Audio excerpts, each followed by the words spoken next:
Dieu existe-t-il? Comment le connaître? Quelle est ma place dans ce monde? Comment aimer et être aimé? Quel est le projet de Dieu pour moi? Les jeunes se posent toutes sortes de questions de manière plus forte encore que leurs aînés, surtout lorsqu'entre 18 et 30 ans, il se situe un embranchement de leur vie. Si la culture de l'engagement durable est beaucoup moins forte qu'autrefois, les jeunes se portent majoritairement vers une diversité d'engagements ponctuels qui leur permettent d'être utiles, de s'épanouir, d'avoir une pluralité d'expériences. D'autre part, l'effacement des références sociales, morales et politiques renforce chez beaucoup d'entre eux l'attente de réponses claires à leurs questions existentielles. Dans une société hier traditionnelle, les jeunes ont voulu tuer le père. Aujourd'hui, dans une société sans repère, les jeunes cherchent et ont besoin de pères. La révolution numérique accentue la culture du zapping et il faut en tenir compte. Par exemple, en variant les propositions pastorales tout au long du cheminement du jeune, en cherchant à mieux capter l'attention des jeunes par des enseignements courts ou des formats de rencontres souvent renouvelés, en utilisant les outils numériques lorsque c'est nécessaire. Comme dans la société, on assiste chez les jeunes à une multiplication des courants, des sensibilités, des groupes d'appartenance. S'il est bon d'avoir à leur endroit des propositions variées, il faut d'autant plus travailler à l'unité. Pour cela, présenter aux jeunes le mystère de la foi dans sa globalité, nourrir leur sentiment d'appartenance au Seigneur.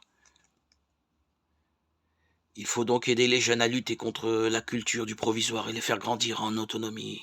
Il est indispensable de leur confier progressivement des responsabilités. Les jeunes ne sont pas l'avenir, mais le présent. Il existe différentes formes d'accompagnement qui vont varier selon l'âge du jeune et le lieu d'accompagnement.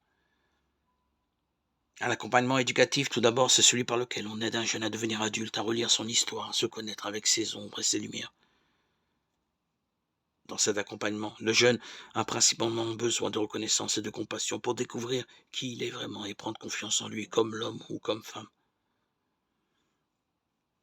auquel il a été destiné. Devenir chrétien doit être suivi d'un accompagnement. Et cet accompagnement invite à la prière pour être intégré dans la communauté selon le point où en est la personne. Cet accompagnement spirituel concerne davantage le jeune qui se sent à la croisée des chemins, qui réfléchit à sa vocation, à son métier, qui cherche à faire la volonté de Dieu. Il s'agit de faire grandir la liberté du jeune en l'aidant à voir quels sont ses attraits, ses peurs, ses tentations.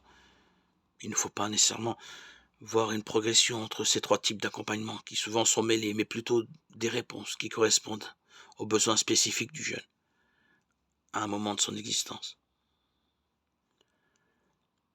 Le point commun de tous ces accompagnements, c'est la prise de conscience par le jeune que Dieu agit dans sa vie. Lorsqu'il devient capable de voir cela et de le discerner à travers des événements précis, le jeune devient véritablement adulte dans la foi. Et un chrétien qui devient adulte restera jeune toute sa vie.